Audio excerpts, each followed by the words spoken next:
Hello students, welcome back again to our video tutorial. So in this lecture we are going to start about enzymology. We are going to study what are enzymes, what is the chemical properties of enzymes, how enzymes act, and what is the classification of enzyme, what are the different factors which are affecting the activity of enzyme. Later in the part we will be learning about the mechanism of enzyme action, concept of enzyme inhibition, and different type of enzyme depending upon their activity. So starting with enzymology, first the definition of enzyme. The term enzyme, it was coined by Dr. Kuhne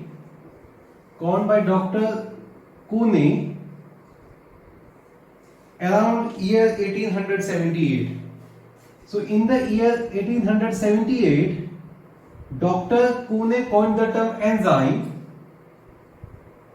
By definition, enzymes are proteinous molecule found in living cell which catalyze the reaction. That's why they are also known as biocatalyst, which catalyze the reaction without undergoing any change in them. So enzymes catalyze a biochemical reaction without undergoing any change in them.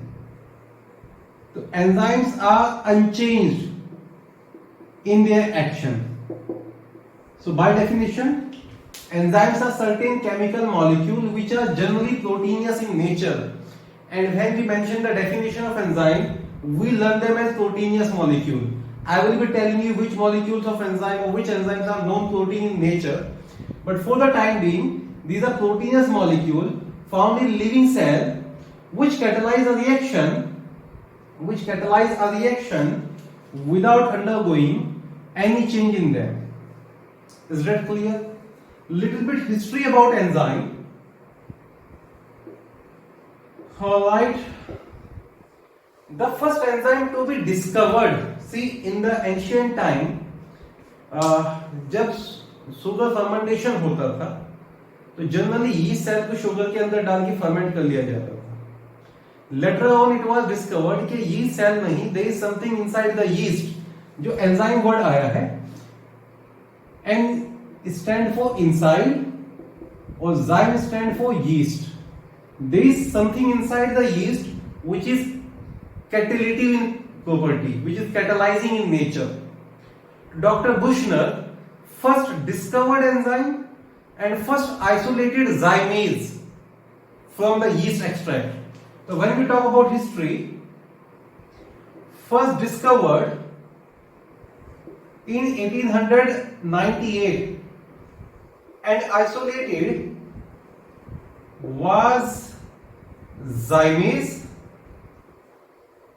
from yeast, and the credit for the discovery and isolation goes to Dr. Buchner. So Dr. Buchner, he successfully isolated and discovered enzyme in year 1898. Later on, Dr. Sumner around 906, he gave a statement that all enzymes are proteins. And why he gave that statement? He successfully crystallized, he isolated a molecule in crystalline form, crystallized urease enzyme. The first enzyme which was successfully crystallized, isolated, discovered and crystallized was urease. And urease was isolated from where? Do you know that lobia plant? We call that jack bean. He successfully isolated it from jack bean or lobia plant. So if you have been asked about the discovery of first enzyme, you will answer Buchner. About the crystallization of first enzyme, you will answer Sumner. First enzyme to be successfully crystallized was urease, and first enzyme to be successfully discovered was zymes. Is that clear? So Dr. Samna said that all enzymes are protein with the exception of certain enzymes. So enzymes which are not protein in nature, non-protein enzymes, they are either RNA molecule or they are either a protein along with the RNA molecule. So they are not completely protein. See, during the course of evolution, जब हम पढ़ते हैं which molecule was first evolved, तो अलग अलग hypothesis आता है. There are certain which say protein molecule, there are others which say DNA molecule, and there are others which say RNA molecule. और RNA molecule को first evolved क्यों कहा जाता है? Because 1980s में आके there was a discovery of catalytic property of RNA molecule. So Dr. Keck et al. He first discovered a ribozyme, a RNA molecule which is also known as spliceosome. A RNA molecule is having a catalytic property. So ribozyme was the first RNA enzyme which was being discovered. It was being discovered by Dr. Keck et al. जब हम et al लगाते हैं, this is not a surname, that is for group of scientists working on that. So they successfully isolated ribozyme from a ciliated protozoa tetrahymena thermophilia. So first successfully isolated RNA enzyme was ribozyme. After ribozyme, there was a discovery of ribonuclease P, which we also called it RNase. There was a discovery of ribonuclease P, and the credit to the discovery of ribonuclease P goes to Altman. So second RNA containing enzyme is ribonuclease P, and ribonuclease P, it was discovered, or we also called it RNase. Let's call that ribonuclease P to be very specific. RNA is a protein in nature, if I told you. So ribonuclease P was discovered by Dr. Altman along with co-workers. So let's call that et al. It was discovered from a prokaryotic cell from Archaebacteria. Ribonuclease P is a piece of RNA which cut a larger RNA into a smaller RNA. It cut a larger RNA into a smaller RNA. So first non-protein or RNA containing enzyme, you might be having a question, which enzyme are RNA containing? RNA containing enzyme, first one is ribozyme. Second one is, yes please, ribonuclease P. You might be asked about the question about their discoverer. Keck et al. Discovered ribozyme from Tetrahymena protozoa, and Altman discovered ribonuclease P from, yes please, from a prokaryotic cell from Archaebacteria. Okay, there are more enzymes which are believed to be non-protein in nature. The third name I will love to mention here is peptidyl transferase. See, peptidyl transferase is the enzyme which elongate a protein chain. Formation of peptide bond is under the governance of peptidyl transferase, and that is also RNA containing. I am not going about the discovery of discoverer and about from the source. तो source दो के याद रखेंगे, that would be enough. So peptidyl transferase is also RNA containing, and last but not the least, telomerase enzyme is also a ribonucleoprotein. Telomerase is also a ribonucleoprotein. It simply means a protein associated with the RNA molecule. So in most of the books you will be having two names. One is ribozyme, other is ribonuclease P. I am telling you about four names: ribozyme, ribonuclease P, peptidyl transferase and telomerase. Is that clear? All right. Okay, so all the enzymes are protein with the exception of few enzymes, and they are for exceptions. Moreover, see, enzymes are colloidal protein molecule. When we learn about the nature of enzyme, these protein, first you will remember that these proteins are water loving, they are hydrophilic, and they are colloidal in nature. Now we are going to learn in which structure enzyme do exist. जो enzyme होते हैं, they are coded by DNA prints on a cell. There are certain specific DNA print which we call gene, and that gene is coding for an enzyme. You better know, first it undergo transcription, make mRNA, and then it has been translated into a protein. So every enzyme in a cell is encoded by a specific gene. If there is any change in the gene, there would be change in the product, or let's say enzyme. Initially the protein formation होता है, what protein is made up of? They are made up of amino acid, and there is a special bond between amino acid which is synthesized by peptidyl transferase, and that specific bond is peptide bond. So I am mentioning here, let's say this is the primary structure of a protein, and in this primary structure there are certain amino acids which have been joined. These primary structures undergo conformational change, they undergo folding, and they convert into secondary structure. In secondary structure, either they could be alpha helical in shape due to formation of hydrogen bond, or they could be beta plated sheet. So enzymes either do exist in secondary structure, or they do exist. These secondary structure undergo more conformational change. Formation of new bonds are there. Let's say disulfide linkage is formed, hydrophobic interaction is formed, van der Waals forces is formed, even new hydrogen bonds are formed, and they form a tertiary structure. So what I am trying to make you learn, enzyme exists in secondary structure and tertiary structure, but all the enzymes, so most of the enzymes, they are active in their tertiary structure. तो सवाल पूछा जाता है जो biologically active enzyme होते हैं वो किस स्ट्रक्चर में एक्टिव होते हैं, answer would B tertiary structure. तो आप पढ़ते आए हैं कि भाई for example I am making a chain here, let's say this is a chain, alpha helical chain आपने पढ़ा है ना, राइट हैंडेड होती है ह्यूमन के अंदर alpha helical chain, and this enzyme is in this structure, right now it is not active. फिर कुछ कंफर्मेशनल चेंज होता है और ये कन्वर्ट हो जाता है इनटू अ टर्शियरी स्ट्रक्चर. तो जो टर्शियरी स्ट्रक्चर होगा that would be the biologically active form, और जो सेकेंडरी स्ट्रक्चर होगा that would be inactive form. Secondary structure would be inactive form.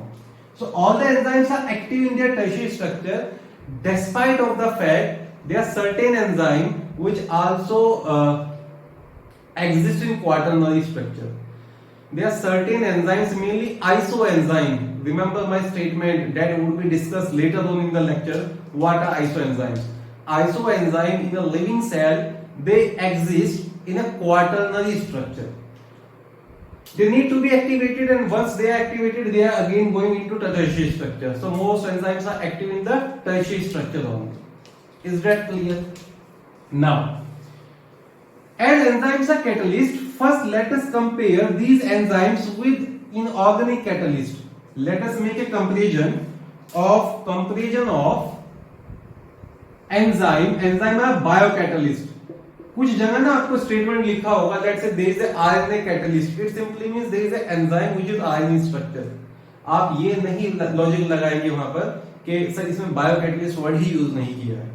अगर उसने आरएनए कैटलिस्ट लिखा है तो दैट इज अंडरस्टूड कि वो आरएनए एंजाइम की बात कर रहा है, और इनऑर्गेनिक कैटलिस्ट अगर वर्ड यूज किया है तो नॉन बायोलॉजिकल की बात हो रही है. Is that clear? तो सिंपली अगर बात करता है there is a catalyst and that has been catalysing a reaction blah blah blah blah जो भी है, तो आप please don't be very judgemental in that statement, और आप उसको एज्यूम करें कि वो लिविंग सेल कैटलिस्ट की बात कर रहा है जब तक उसने मेंशन नहीं किया है inorganic catalyst. So comparison between inorganic and enzyme would be organic catalyst. तो let's call that biocatalyst. Inorganic catalyst and biocatalyst.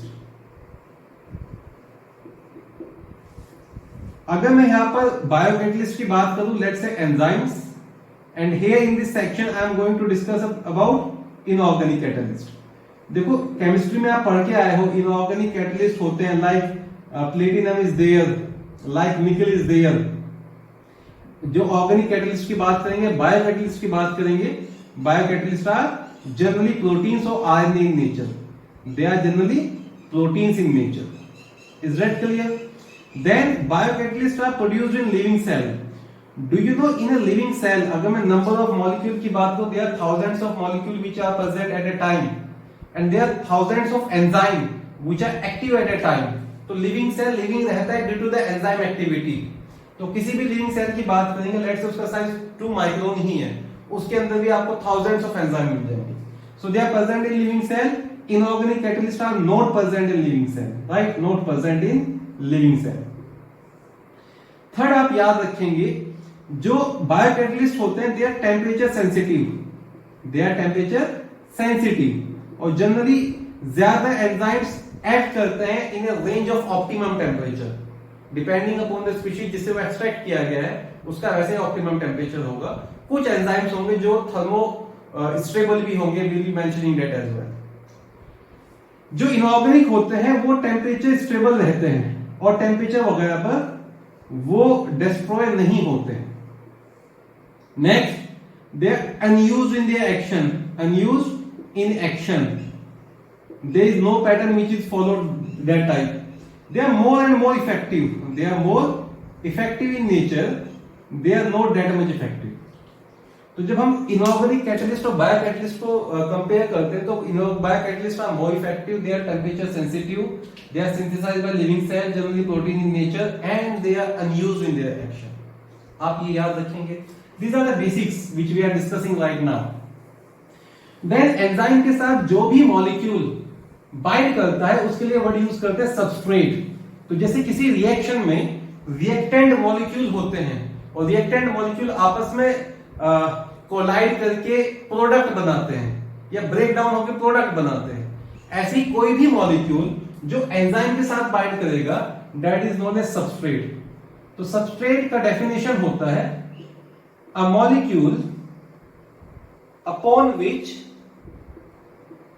N enzyme act, an enzyme act. Now second question come, let's say आपके पास जो enzyme है they might be having so many amino acid, क्या सारे के सारे amino acid involve होते हैं इन द कैटालिटिक प्रॉपर्टी या कुछ स्पेसिफिक पार्ट इन्वॉल्व होता है in the catalytic property? The answer to that question is only a specific part is involved in the catalytic side. For example, I am going to tell you what is the concept of active site. First, let me explain in general terms. This is the enzyme here. My complete hand is a protein molecule and that is enzyme. And on my hand there are particular sites where a substrate can bind. This is a particular site where a substrate can bind. So a particular site to which a substrate can bind is an active site. पहले हम concept wise बात करते हैं। Protein molecule है तो उसके पास कुछ side groups होंगे। This side group could be a amino group, it could B A carboxylic acid group, it could B A thiol group, XYZ जो भी है। तो कुछ फ्री साइड ग्रुप है जिनके अंदर पोटेंसी होती है टू होल्ड अनदर मॉलिक्यूल। तो एक्टिव साइट वो पर्टिकुलर एरिया है एंजाइम के अंदर जहां जाके सबस्ट्रेट बाइंड करता है। ये तो कंसेप्ट की बात हो गई है। एक्टिव साइट जो है ना फ्री मॉलिक्यूल होते हैं, फ्री फंक्शनल मॉलिक्यूल्स होते हैं। डेफिनेशन की बात करेंगे तो डेफिनेशन में होता है किसी भी एंजाइम में एक पॉकेट होता है, एक सर्विक्स होता है जिसके अंदर जाके सबस्ट्रेट बाइंड कर जाता है। तो by definition active site is the pocket और crevice in enzyme where a substrate binds. तो किसी भी एंजाइम में जहां सबस्ट्रेट बाइंड कर जाएगा, जो सबस्ट्रेट बाइंडिंग साइट होती है to be very specific. What is the active site? It is simply known as substrate binding site. Active site is substrate binding site. Okay, so I was telling you, let's say this is the structure of enzyme. There is a particular amino acid present here. Particular amino acid present here and particular amino acid present here, और जब तीनों combine हो जाएंगी तो ही active site बनेगी। उससे पहले जब तक ये अलग अलग दूर दूर है तो एक्टिव साइट नहीं बन रही है। Let's say there other amino acid which are present here like this. तो अभी कौन सी स्ट्रक्चर में, let's say this is in the secondary structure, क्या ये एंजाइम एक्टिव होगा? Answer is no. क्यों एक्टिव नहीं? क्योंकि एक्टिव साइट नहीं बना है। फिर इसके अंदर कंफर्मेशन चेंज आया and this enzyme become something like this. ये कौन सा स्ट्रक्चर बना? Let's say this is tertiary structure. और इस कंफर्मेशन फोल्डिंग के बाद ये तीन अमाइनो एसिड पास पास कुछ ऐसे आ गई। These are three amino acids which has been allied like this. अब conformation change के बाद एक्टिव साइट बन गया है। Now I can say this enzyme is active, और जब तक एक्टिव साइट नहीं बना था we called it inactive. This molecule here which is going to bind in this active site, this molecule is known as substrate. So by definition there are pockets or cervix in enzyme where substrate bind. सारे के सारे amino acid catalytic नहीं होते हैं। In this case I told you about 3 amino acid, तो sequence of 3 amino acid combined and make an active site. Active site generally 3-4 amino acid का ही बना होता है, उससे ज्यादा अमाइनो एसिड का एक्टिव साइट जनरली नहीं होता है। So by definition what is an active site? It's a pocket और crevice in enzyme where a substrate bind, और simply called eight substrate binding site. अब एक एंजाइम के पास इन जनरल एक सबस्ट्रेट के लिए स्पेसिफिक साइट होती है। लेट्स से दूसरा सबस्ट्रेट कुछ ऐसा भी था, we are having also substrate and that is like this. तीसरा सबस्ट्रेट कुछ ऐसा था, having substrate that is like this. क्या ये सबस्ट्रेट बाइंड कर सकते हैं? Answer is no. Only this substrate is made to bind with the enzyme. तो हम पढ़ेंगे स्पेसिफिसिटी ऑफ एंजाइम कैसा होता है। Most of the enzyme they are specific to one substrate only, most of. आजकल थोड़ा सा और एडवांस हो गया, तो वी विल बी लर्निंग एक ही एंजाइम अलग अलग सबस्ट्रेट को कैसे कैटालाइज कर सकते हैं, या एक ही सबस्ट्रेट अलग अलग एंजाइम से कैसे कैटालाइज होते हैं। I will be telling you that thing as well. So here we learn what is the definition of active site and what is the definition of substrate. तो कंसेप्ट इज कि जो एंजाइम मॉलिक्यूल होता है उससे bind होने वाला जो भी मॉलिक्यूल है वो सबस्ट्रेट है, वो सबस्ट्रेट बाइंड करता है ऑन ए स्पेसिफिक साइट, जिसको बोलते हैं एक्टिव साइट। और एक्टिव साइट जनरली बनती है टर्शियरी स्ट्रक्चर में, तो enzymes are active in the tertiary structure only. Is that clear? Now before going ahead in action of enzyme, let us little bit discuss about the chemical reaction. There is a concept of chemical reaction which has been given in our NCERT under the topic enzymology. तो जो chemical reaction होता है, chemical reaction is only a single reaction की बात करूं, reaction could be your physical reaction. Physical reaction वो है जिसमें बॉन्ड वगैरह नहीं बनते और नहीं टूटते हैं, कन्फर्मेशनल चेंज हो रहा है या सिर्फ एक स्टेट से दूसरी स्टेट में चेंज हो रहा है। फॉर एग्जाम्पल आपने आइस को रख दिया मेल्ट होने के लिए, वो वाटर बन गया, दैट इज फिजिकल रिएक्शन। आपने वाटर को बॉईल करना शुरू कर दिया, वेपर बन गया, that is physical reaction. Chemical reaction on the other hand are those reaction where transformation of molecule occur, transformation of molecule due to formation of new bond और breaking of old bond, due to transformation, due to breaking और formation of new bond. Is that clear? Now, अब simply अगर मैं बात करूं chemical reaction का, a chemical reaction would be like, let's say barium hydroxide, it has been reacted with sulfuric acid. So what would be the product? There would be formation of, yes please, barium sulfate plus water molecule would be released, I guess. आप balance कर लेना reaction, right? तो generally जब chemical reaction की बात करते हैं, in chemical reaction there is rearrangement of group and there reactants are converted into product in chemical reaction. दूसरा केमिकल रिएक्शन की अगर मैं बात करूं, एक बहुत ही कॉमन केमिकल रिएक्शन होता है, वो इंपॉर्टेंट है पढ़ना। In living cell, dissolving of carbon dioxide into water to form carbonic acid, it's a very common chemical reaction. अब ये जो केमिकल रिएक्शन होता है, ये बिना एंजाइम के भी हो सकता है, और बिना एंजाइम के 200 molecule of carbonic acid is form per hour. 1 घंटे में आपने पढ़ा होगा इसके बारे में कि भाई जो like in our body all the time carbon dioxide is getting dissolved in water, और बिना एंजाइम के जो रेट ऑफ रिएक्शन है that is 200 molecule per hour. But in the presence of an enzyme here, and which enzyme it is? The name of that enzyme is carbonic anhydrase. In the presence of this enzyme, this reaction is magnified. The amplitude of reaction is magnified up to 10 million time. Up to 10 million time. और कितने product बनने शुरू हो जाते हैं? 6 lakh of molecule per second.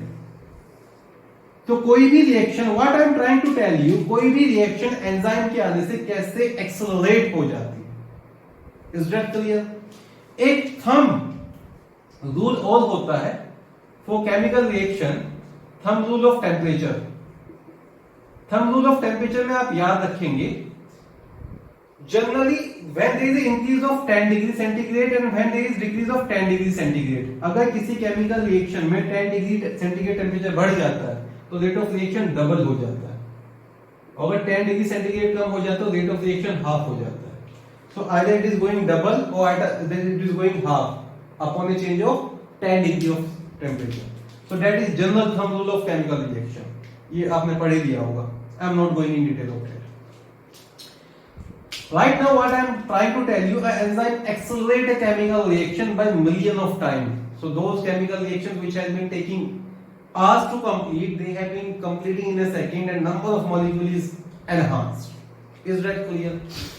Next, moreover, all the living cell, see आप याद रखेंगे किसी भी लिविंग सेल में ऐसा कोई भी केमिकल रिएक्शन नहीं होता है जो कैटलाइज्ड नहीं होता है. So all biochemical reactions, biochemical reaction का मतलब हुआ those which has been occurring in a living cell, those chemical reaction occurring in a living cell, they are catalyzed. First thing which you will remember, even the dissolving of water into carbon dioxide is catalyzed, right? और जितने भी biochemical reaction होते हैं they are strictly controlled by cell nucleus. There are certain genes which are expressed making enzyme and they have been controlled, right? Here I would love to tell you, all enzyme catalyzed reaction are reversible. Something important. If all the favorable or optimum conditions are there, the reaction can be reversed, which has been catalyzed by enzyme.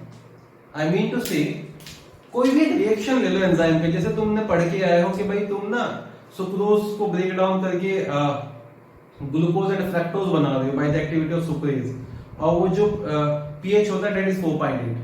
If you have been changing the pH, the reaction could be reversed. तो अगर condition change कर दी जाए तो जितनी भी enzyme catalyse reaction होती है सारी ही रिवर्सिबल होती है. तो दो important thing, all biochemical reactions are catalyzed. There is not a single biochemical reaction which is not catalyzed, and all catalyzed reactions are reversible. ठीक है बेटा, right? I was telling you here that in a cell, if we talk about fate of glycolysis, if we talk about, let me give you the concept of a metabolic reaction, metabolic pathway. Enzymes are involved in all the metabolic pathways. Enzymes are involved in metabolic pathways. What is the meaning of metabolic pathway? A series of interlinked metabolic reaction is metabolic pathway.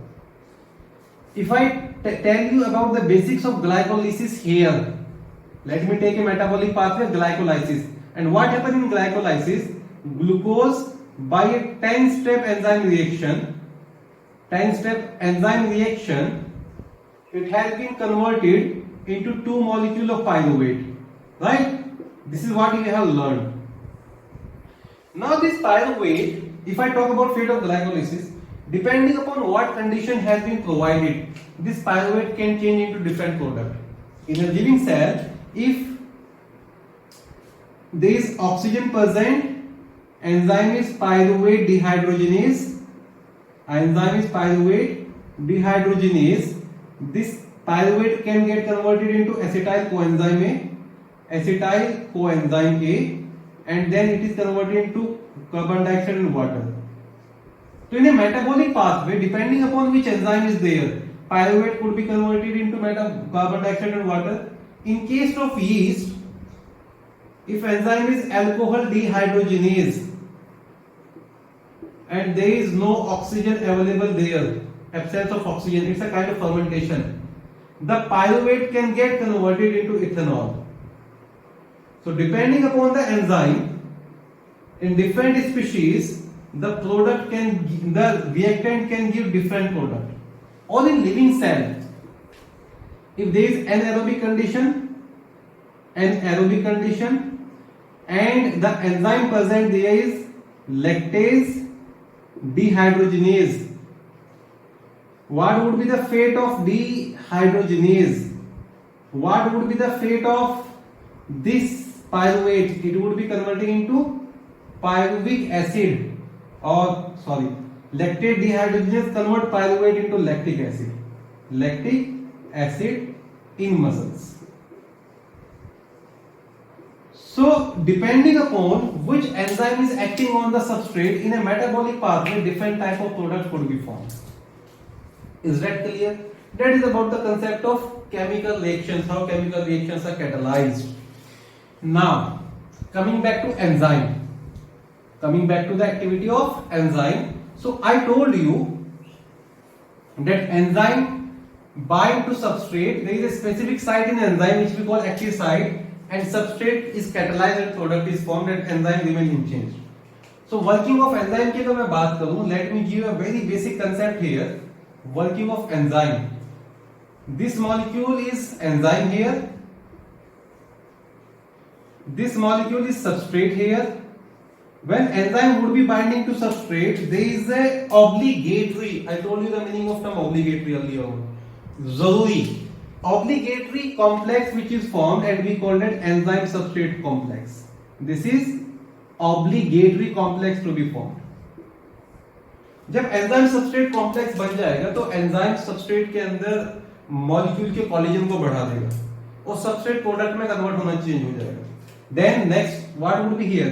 There would be formation of a complex which we call enzyme product complex, and product is released and enzyme is released unchanged. So from this concept I am trying to make you learn that a transient enzyme substrate complex is obligatory to get formed in an enzyme catalyzed reaction. Second concept, that enzyme remain unchanged by the reaction. They remains unchanged during the reaction. It is available to catalyze the next reaction now. Is that clear? Second concept, that there could be as much as so many enzyme substrate complex. There could be as much as so many enzyme substrate complex. अभी जब मैं बताऊंगा ना how enzyme accelerates the rate of reaction, तो उसमें थोड़ी वो चीजें क्लियर हो जाएगी. तो how enzyme work? Enzyme bind with a substrate. Generally binding of enzyme and substrate is specific. It's like a lock and key hypothesis we are going to learn ahead. Enzyme is specific for one substrate, and one substrate could be catalyzed by specific enzymes only, with few exceptions. First there would be formation of enzyme substrate complex, which is an obligatory phenomena, and later on there would be formation of enzyme product complex, and enzyme remain unchanged. Now the concept come how enzyme accelerate the rate of reaction. The next concept, how enzymes accelerate rate of reaction. Do you know what is the concept of activation energy? अगर आपके पास substrate के molecules हैं, जब तक आप उनको एक additional source of energy provide नहीं करेंगे, वो कोलाइड करना शुरू नहीं करेंगे. तो जो भी additional source of energy provide किया जाता है उसको बोलते हैं activation energy. Okay, let us make a graph here and let us understand this graph. This is the energy level, this is reaction kinetics, how reaction progress, enzyme activity, and let's say on this axis I am showing potential energy. That is the energy of substrate. And in order, let's say first we will be learning a reaction which is not catalyzed by enzyme. This is the energy level of substrate, and there is an external source of energy which has been applied, and that external source of energy start collision in the molecule of substrate, in the molecule of reactant, and there is a stage here. एक stage आता है जब substrate नहीं रहता है और product बनना शुरू हो जाता है. I am telling you, there is a stage जब एक्सटर्नल एनर्जी सप्लाई करेंगे तो प्रोडक्ट जो आपके रिएक्टेंट के मॉलिक्यूल है उनके अंदर कॉलिजन होना शुरू हुआ, और एक स्टेज आ जाएगा when the substrate are not substrate anymore and the formation of product is started. That stage is known as transition stage. That stage is known as transition stage. Now from here onward, product बनना शुरू हो गया, and let's say this is where product is form. Case number 1, जो product का energy level है substrate से ज्यादा हो सकता है, और केस नंबर 2, जो प्रोडक्ट का एनर्जी लेवल है सबस्ट्रेट से कम हो सकता है. Is that clear? अब इस लेवल से सबस्ट्रेट को इस लेवल से ट्रांजिशन स्टेज के लेवल तक ले जाने में जो भी एनर्जी यूज होती है उसको बोलते हैं बेटा activation energy. So what is concept of activation energy? Activation energy is the external supply of energy which is required to initiate any reaction. Activation energy is external supply of energy required to initiate a chemical reaction, and more importantly, अगर कुछ ऐसा हुआ आपने chemical reaction तो शुरू कर दिया पर यहीं पर रुक गया, प्रोडक्ट तो नहीं बनेगा, तो क्या आप कहोगे केमिकल रिएक्शन शुरू हुआ है? जब तक प्रोडक्ट नहीं बन रहा है. So it is external supply of energy required to initiate a chemical reaction and take substrate up to transition state. Transition state वो होती है जब सबस्ट्रेट नहीं बचा और प्रोडक्ट बनना शुरू हो गया. ये तो एक जनरल केमिकल रिएक्शन का हमने कंसेप्ट पढ़ लिया. How enzyme accelerate rate of reaction? The answer to that question is they do it so by loading activation energy. They do it so by loading activation energy. तो अगर ये reaction enzyme की presence में होगा, let me gate A blue colour marker, give me a second. अगर ये reaction enzyme की presence में होगा, it would be like this. Now this is the level of activation energy, and product could be here and product could be here. तो obviously आप बताइए, एक non catalyze reaction में पहले एंजाइम रिएक्शन को ट्रांजिशन स्टेट, इस stage of energy तक जाना पड़ रहा था, and then product is form. Enzyme के आने के बाद activation energy is lower. This is new activation energy. In presence of enzyme this is new activation energy. So enzyme कैसे रेट ऑफ रिएक्शन को बढ़ाता है? How enzyme catalyze a biochemical reaction? The answer to that question, that enzyme do so by lowering down the activation energy. Enzyme do so by lowering down the activation energy. So this is activation energy in absence of enzyme, and this is new activation energy in presence of enzyme. This is new activation energy. Let's say I am taking it E dash in presence of enzyme. So how enzyme catalyze a rate of reaction? The answer to that question is they do it so by lowering down the activation energy.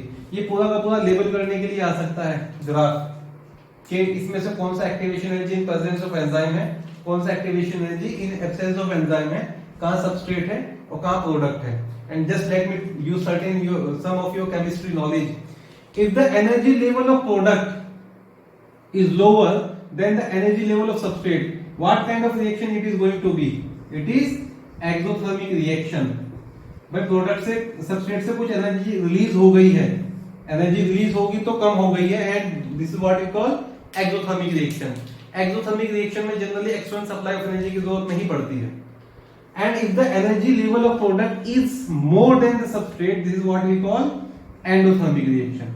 तो अगर energy consume हो गई है तो जो भी level of energy consume होने के बाद बढ़ जाएगा, कम हो जाएगा, बढ़ जाएगा। तो अगर प्रोडक्ट का एनर्जी लेवल सबस्ट्रेट के लेवल से ज्यादा है तो रिएक्शन कैसा होता है? Endothermic. Let's say this is the case here in presence of enzyme. और प्रोडक्ट का अगर एनर्जी लेवल सबस्ट्रेट से कम है तो we call that exothermic reaction. So now the concept how activation energy, how enzyme accelerate a biochemical reaction. The answer to that question is they do so by lowering the activation energy. जब भी कोई enzyme किसी भी substrate को product में convert करता है, इस चीज को बोलते हैं एंजाइम एक्टिविटी। और दूसरा नाम होता है इसका टर्नओवर नंबर। तो what is turnover number of enzyme? What is turn over number of enzyme? Please याद रखना, टर्न ओवर नंबर पर मिनट लिया जाता है। एक मिनट में कितने सबस्ट्रेट के मॉलिक्यूल को प्रोडक्ट में कन्वर्ट कर दिया है उसको बोलते हैं टर्न ओवर नंबर। तो जिस एंजाइम का टर्न ओवर नंबर ज्यादा होगा वो ज्यादा इफेक्टिव है, और जिस एंजाइम का टर्न ओवर नंबर कम होगा वो कम इफेक्टिव है। चलो एक्टिवेशन एनर्जी का वो एग्जांपल दे देता हूं मैं। Let's say this enzyme here, जो रिएक्शन है वो है sucrose getting broken down into fructose and glucose. जब एंजाइम सुक्रेज नहीं होता है या इन्वर्टेज, दोनों एक ही चीज के नाम है, जब एंजाइम प्रेजेंट नहीं होता है तो एक्टिवेशन एनर्जी जो चाहिए होता है that is 38,000 calories. 38,000 kilo calories is the activation energy for a normal reaction. और जब एंजाइम आ जाता है this activation energy is lower to 9,000 kilocalories. So how enzyme accelerate a given reaction? Answer is they do so by lowering down the activation energy. I guess this thing is clear. Yes or no? Now I am going to discuss what are the factors which affect activity of enzyme. I am going to discuss about the factors which are going to affect the activity of an enzyme. Different factors, how they do affect the activity of enzyme, and then we will be learning about a simple properties of enzyme. कुछ properties तो बता भी दी है मैंने आपको। चलो properties ही पहले discuss कर लेते हैं, उसके बाद factors की बात कर लेंगे। Properties of enzyme. Okay, one by one you start telling me. First, all enzymes are proteins except RNA containing enzyme. Second, they are specific in nature. Third, all enzyme reaction is, yes please, all reaction is reversible.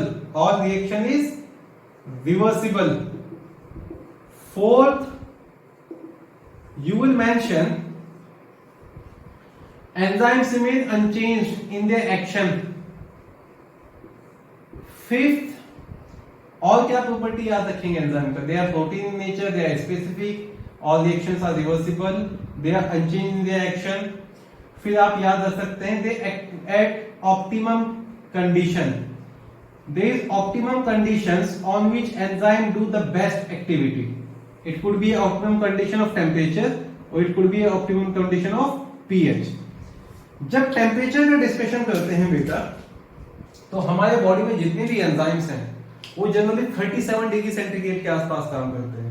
Right now I am warm blooded animal and my body temperature is 37 degree, so I am very healthy, I am my metabolic activities are working very well.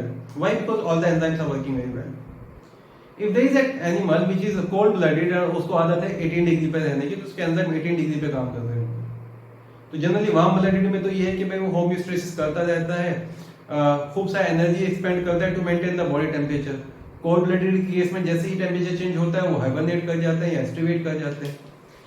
तो वो temperature जिस पे enzyme काम करता है उसको बोलते हैं ऑप्टिमम टेम्परेचर। और जो ऑप्टिमम टेम्परेचर होता है एंजाइम का, that is in the range of most of the enzyme they work in the range of 18 degree to 40 degree centigrade. That is the optimum temperature. ठीक है, ऐसा नहीं सारे एंजाइम इसी टेम्परेचर पे ही काम करते हैं। जो भी आपके थर्मल ऑर्गेनिज्म होते हैं, heat loving, we called it thermophilic. There are certain thermophilic bacterias जिनके अंदर एंजाइम होते हैं and they can act up to a temperature of 70 to 80 degree centigrade.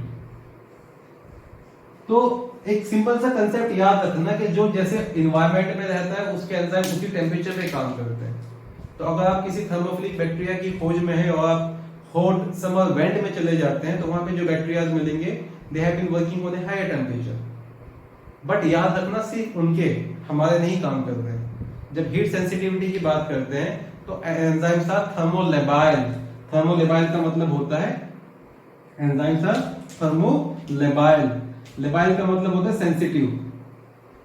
Thermolabile thermostable नहीं होते हैं। इनके भी अगर इनको आप रख देंगे 100 डिग्री पे तो ये भी डीनेचुरेट हो जाएंगे, ये भी काम नहीं करेंगे।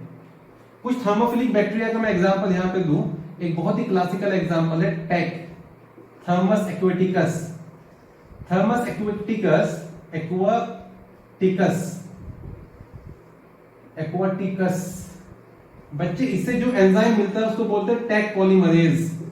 आप अभी क्लास 12 में पढ़ोगे कि बायोटेक्नोलॉजी में पीसीआर रिएक्शन में टेक पॉलीमरेज को यूज करते हैं और 94 डिग्री सेंटीग्रेड तक वो स्टेबल रहता है। एक और क्लासिकल एग्जांपल है पूफू, पायरोकोकस,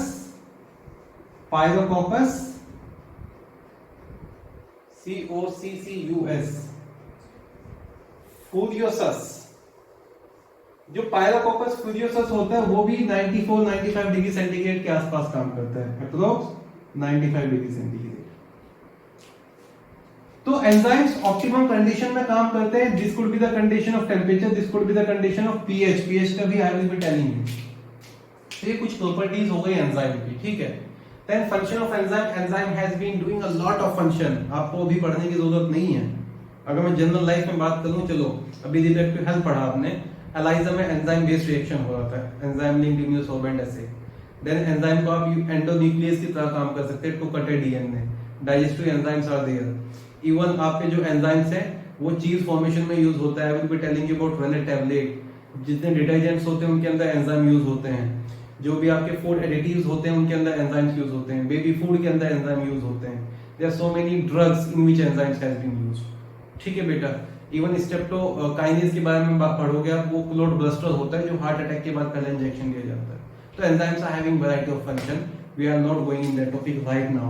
आई am just telling you about the introduction of enzymes. So we must learn how the activity of enzyme is affected by different factors. Activity of enzyme affected by different factors. So the topic factors affecting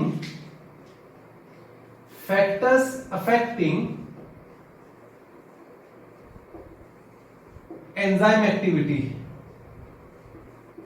And what are these factors?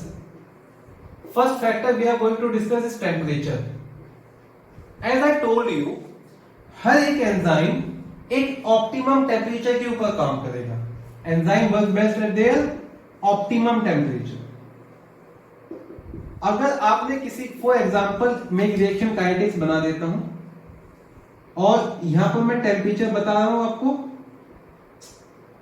Yes, this is the temperature here and that is enzyme activity. Enzyme activity. अब ये वो temperature है जिसके ऊपर enzyme best काम कर रहा है. अगर आप टेम्परेचर को कम करोगे तो एंजाइम एक्टिविटी कम होना शुरू हो जाता है, और आप टेम्परेचर को बढ़ाओगे तो भी एंजाइम एक्टिविटी कम होना शुरू हो जाएगा.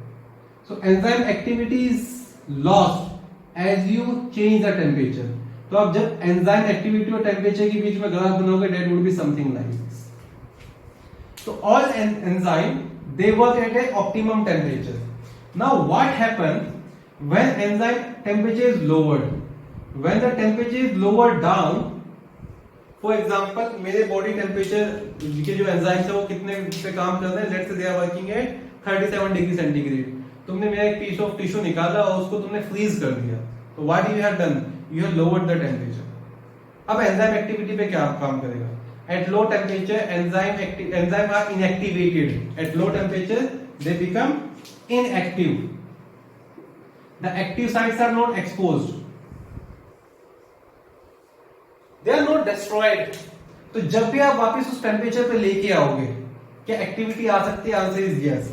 Activity can be regained, activity is regained when you bring them back at the normal temperature, at increasing the temperature। चलो एक एग्जांपल पढ़ देते हैं। आपने क्या किया, कोई भी फूड एडिटिव है और इस फूड एडिटिव को अभी कोई भी फीडेबल थिंग, एडेबल थिंग है आपके पास, आपने किया क्या है, अभी आपने ना थोड़ा सा मिल्क एक बाउल के अंदर पोर कर दिया है। अब अगर इस बाउल को आप यहाँ पे छोड़ दें कुछ घंटों के लिए, तो इसमें जो भी एंजाइम्स है वो रिएक्ट करके मिल्क को खराब करना शुरू कर देंगे। तो आपने मिल्क को उठा के कहाँ रख दिया? आपने मिल्क को उठा के रेफ्रिजरेटर के अंदर रख दिया। तो टेम्परेचर कैसा हो गया? कम हो गया।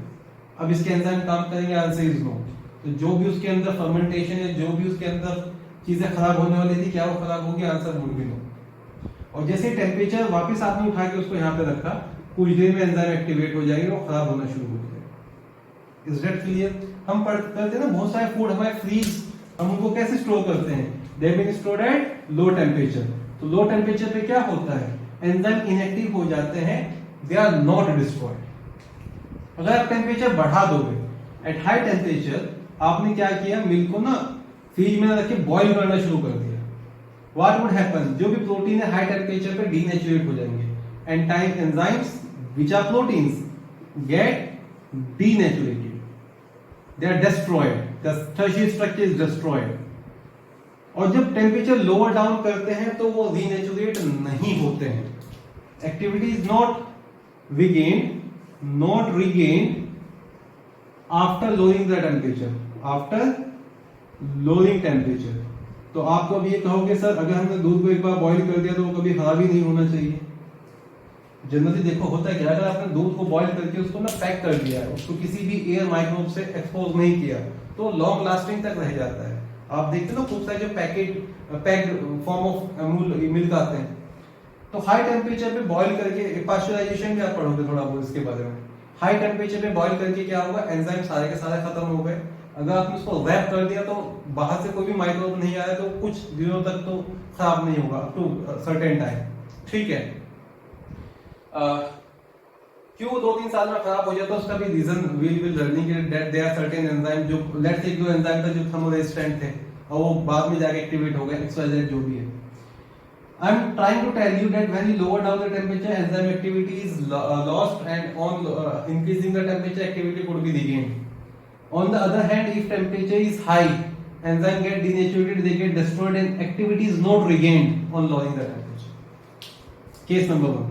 तो जब आपसे पढ़ेंगे, आप जब याद रखेंगे what is the effect of temperature, answer would be all the enzyme act at a optimum temperature and activity is lost when we increase और डिक्रीज द टेम्परेचर। वो ग्राफ जरूर याद रखेंगे।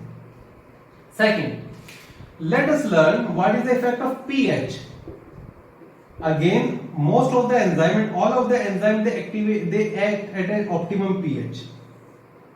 तो पीएच का अगर मैं ग्राफ बनाऊं, again it would be like this.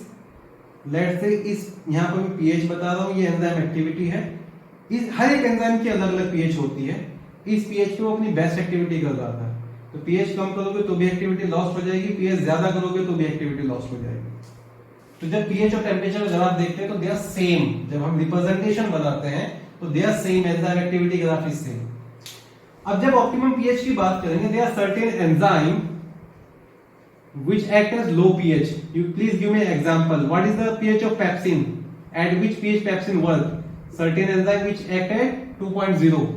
Other enzyme which act at high pH. For example, trypsin. It act at 8.5 pH. Amylase. आपने टायरिन के बारे में पढ़ा होगा. Act at 6.8 pH. Even sucrase is having a specific pH of 4.5. So all the enzymes they act at specific pH. When you increase the pH or decrease the pH, activity is lost. तो जो graph बनेगा pH का, that would be exactly like the graph of temperature. अच्छा, एक और चीज याद रखना, pH चेंज करने पर ना एंजाइम एक्टिविटी भी रिवर्स हो जाती है। pH चेंज करने पर एंजाइम एक्टिविटी भी रिवर्स हो जाती है। एक एंजाइम का एग्जांपल पढ़ते हैं, फ्यूमरेज का। What this enzyme do? It convert fumarate into maltate, and जब ये ऐसा काम कर रहा है तो pH कितना है, maltate. Fumarase is converted into maltate at a pH of 6.2. अगर इसी एंजाइम को 7.5 pH दे दिया जाए, at a pH of 7.5, it can reverse the reaction. I told you all the enzyme catalyzed reaction are reversible. This is a classical example here कि जो भी आप उसको कंडीशन प्रोवाइड करेंगे, the activity can reverse like this. So effect of temperature is clear, effect of pH is clear. Third, very important, what is the effect of concentration substrate? Concentration of substrate. यहां से सबसे ज्यादा question आपसे पूछे जाएंगे. Third, concentration of substrate. Let's say आपके पास एक solution है, उस सॉल्यूशन के अंदर 20 एंजाइम्स हैं. अभी जो कंसंट्रेशन ऑफ सबस्ट्रेट है वो कम है और 2 ही एंजाइम काम कर रहे हैं.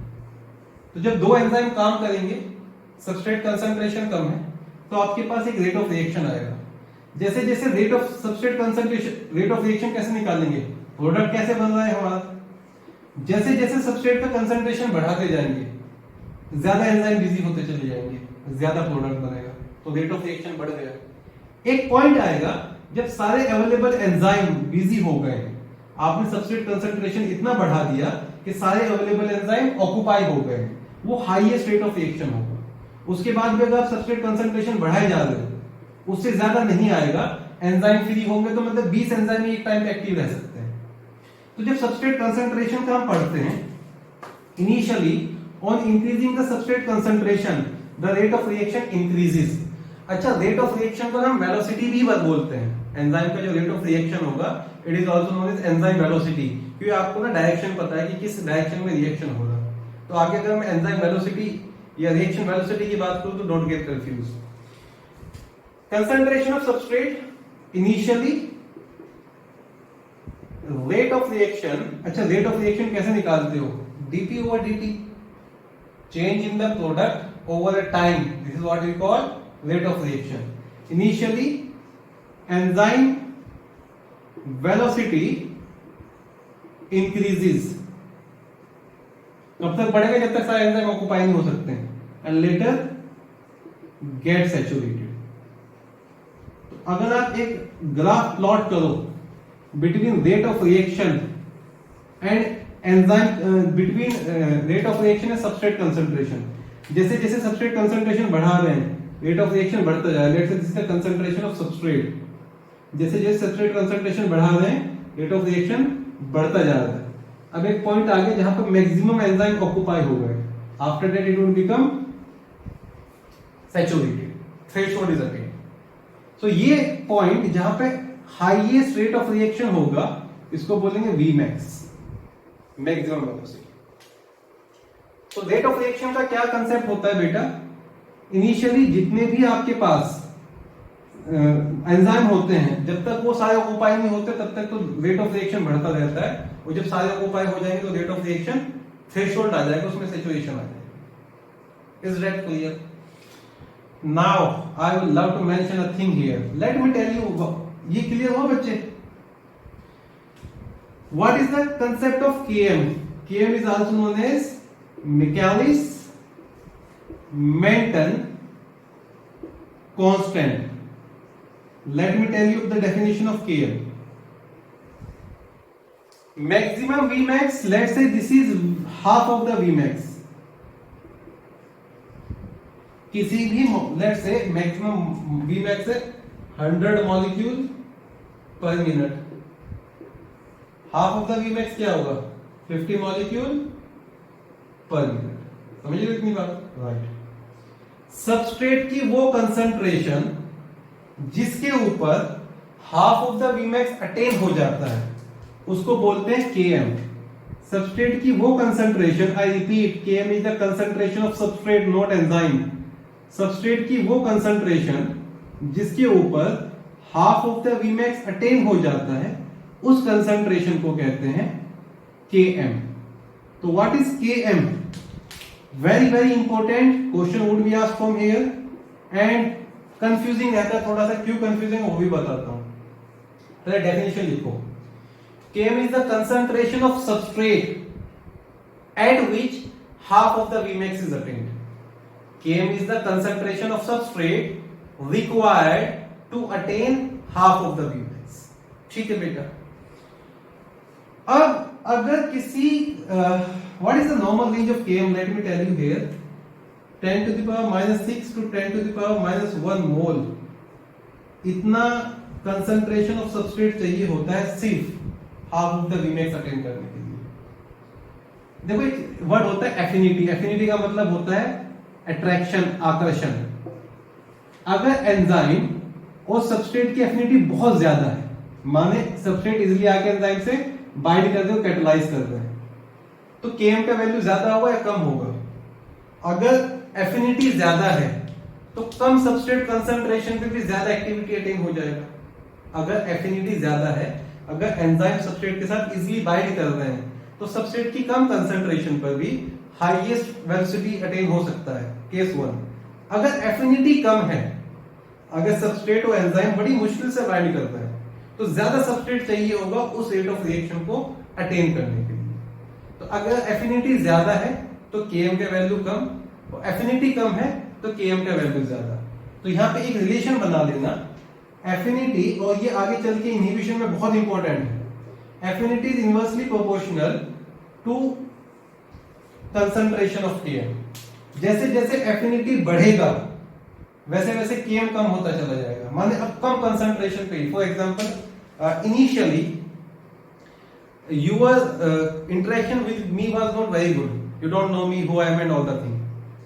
Initially I need to make 10 statement to pass my message to you. For example, I am in a classroom और आप लोग बात कर रहे हैं, तो I am telling you 10 things कि प्लीज चुप हो जाइए, आप लोग बात नहीं करनी चाहिए, बात करने से क्लास का जो भी माहौल है वो खराब होता है, मुझे मुश्किल होता है पढ़ाने में, आपको मुश्किल होगा समझने में, 100 चीजें। और मैं लास्ट स्टेटमेंट बोलता हूँ कि अगर बात करोगे तो क्लास से बाहर निकालता हूँ। There are 10 statements. तो तब जाके आपको समझ में आया नहीं, क्लास से बाहर निकलने वाली बात हो गई, अब बात नहीं करनी। Then you start knowing me. We are having like so many lectures are there. It's been 2 months or not. Now if you are disturbing in my class, now my affinity with you is good. And I am making direct statement, class से बाहर निकाल दूंगा, तो you will understand yes, yes, yes. तो अगर affinity ज्यादा है तो Km की वैल्यू कम हो गई, और अगर affinity कम है तो Km बढ़ता ज्यादा है। Remember this relationship. तो what is Km? देखो Km को लिखते हैं, जब कुछ ना बुक्स में ऐसे लिखा होगा Km is equal to Vmax by 2। ये सिर्फ समझने के लिए है। अगर Vmax by 2 का 50 मॉलिक्यूल पर मिनट है, Vmax by 2 is 50 molecule per minute, तो क्या Km की कंसंट्रेशन 50 हो गया? Answer is no. Km is the concentration of substrate which is generally in negative power of moles. Concentration of substrate required to attain half of the maximum velocity. तो what is the effect of concentration of substrate? Initially बढ़ता जाता है, कब तक बढ़ेगा? जब तक सारे एंजाइम ऑक्यूपाई नहीं हो गए, सैचुरेशन नहीं आएगा, और बाद में कम हो जाएगा। और वो कंसंट्रेशन ऑफ सबस्ट्रेट जिस पे half of the Vmax attain हो जाता है उसको बोलते हैं Km। और हर एक एंजाइम एक स्पेसिफिक Km फॉलो करता है, with the exception of allosteric enzyme. Let me mention you, allosteric enzyme do not follow a Km value. So what are allosteric enzyme? To be discuss ahead, don't worry, classification of enzyme पढ़ाएंगे। Do not follow Km value. तो 3 factor हो गए हमारे पास। 1 is temperature, second is pH, third is concentration of substrate. I guess lecture is not being lengthy, अगर जाता भी तो हु केयर्स, मतलब आई मीन टू से थोड़ी सी चीजें और डिस्कस कर लेते, then I am like binding up. Fourth, what is the effect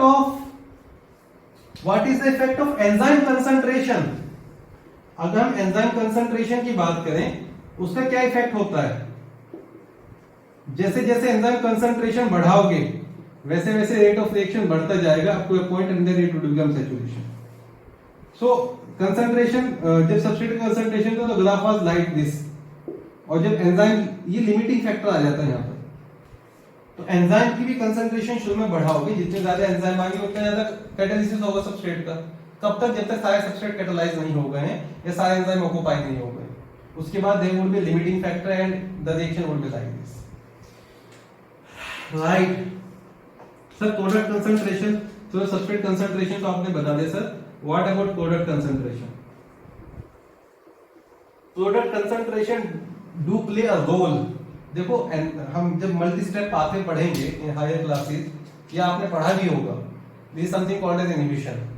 अगर ग्लूकोज से ग्लूकोज 6 फॉस्फेट बन रहा है in the presence of hexokinase, जब तक ग्लूकोज 6 फॉस्फेट यूज अप नहीं हो जाएगा तब तक हेक्सोकाइनेज दूसरा ग्लूकोज 6 फॉस्फेट नहीं बनाएगा। तो प्रोडक्ट कंसंट्रेशन या एंड प्रोडक्ट अगर ये एक्यूमुलेट होना शुरू हो जाता है, अगर देखो कुछ ऐसा है, ए से बी बना, बी से सी बना और सी से डी बना। अब for example there is a enzyme A जो ए से बी को कैटालाइज कर रहा है और बी से सी बन ही रहा है, तो क्या ए से बी बनता जाएगा? Answer is no. जब तक बी से सी बनना शुरू नहीं होगा, बी खत्म होना शुरू नहीं होता, तब तक नया बी नहीं बनता। तो जो भी प्रोडक्ट कंसंट्रेशन हो एंड प्रोडक्ट है, if end product get accumulated, rate of reaction increases or decreases, rate of reaction is inhibited, enzyme activity is inhibited। जैसे ही वो यूज अप होना शुरू हो जाएगा फिर से शुरू हो जाएगी, राइट? तो I told you what is the effect of temperature, pH, what is the effect of concentration of substrate, concentration of enzyme end product concentration और end product concentration. There is one more factor, the last one, very very important. 6th one is activation energy। क्या activation energy से कोई फर्क पड़ता है enzyme activity पर?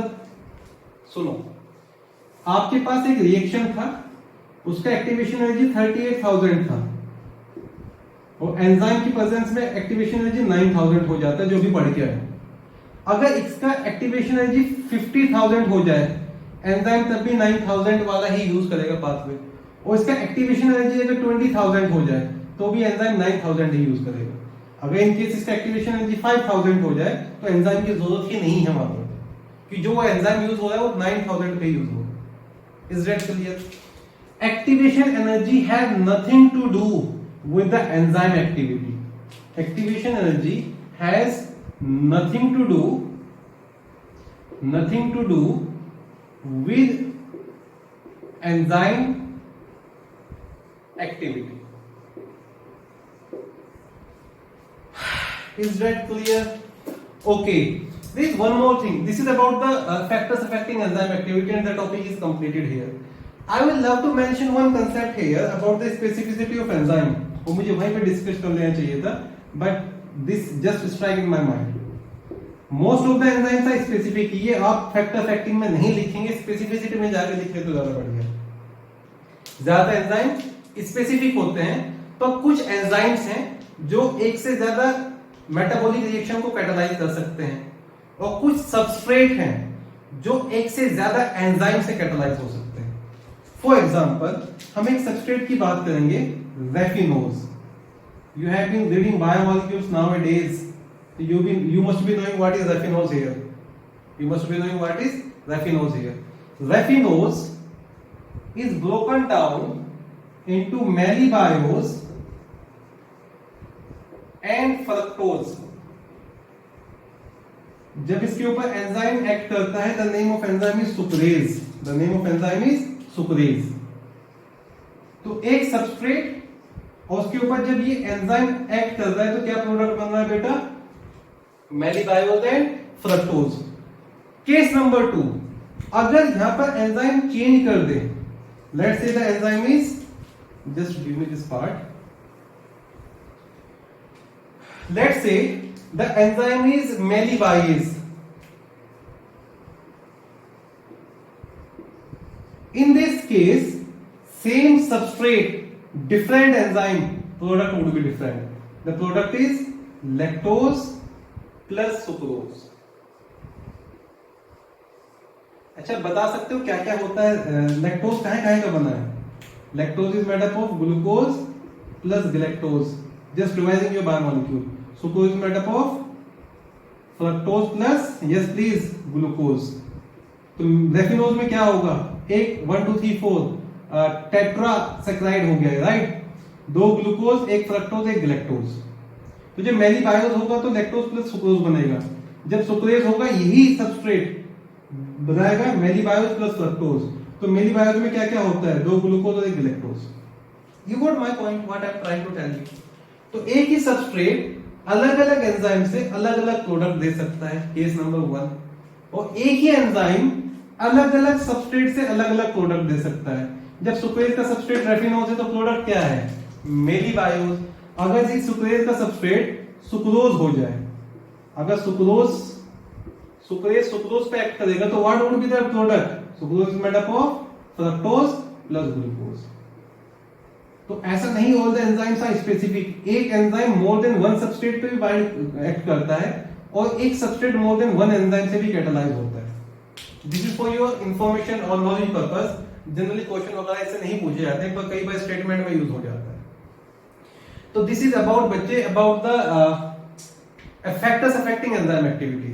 तो आज आपने पढ़ा what are enzymes, what is active site, what is substrate, how enzyme lower activation energy, what are the factors affecting enzyme activity, and what about chemical reaction.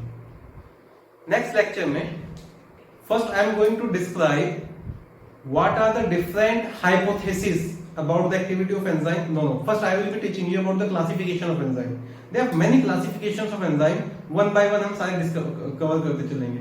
पहले बताऊंगा एक्सो एंजाइम एंडो एंजाइम के बारे में, फिर आइसो एंजाइम्स का भी concept ले लूंगा मैं यहाँ पर, एलोस्टेरिक एंजाइम के बारे में भी बता दूंगा, फिर आपको बताऊंगा hypothesis of enzyme action, and then we are going to discuss about the enzyme inhibition, and later part the last part would be the classification of enzyme depending upon their activity. So like 2 or 3 lectures would be required, most probably 2 or 3, and we'll be completing the enzymology. So this is all for today, students. This is all for this lecture. Thank you. Class is dismissed.